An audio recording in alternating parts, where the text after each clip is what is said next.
I made no progress searching for answers for the first few weeks.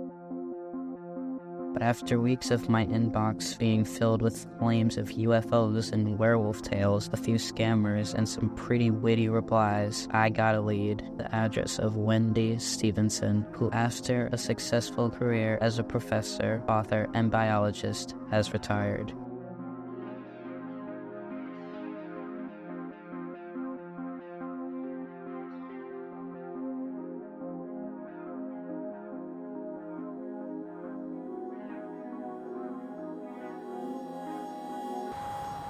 I'm really paranoid right now. I saw the black SUV again.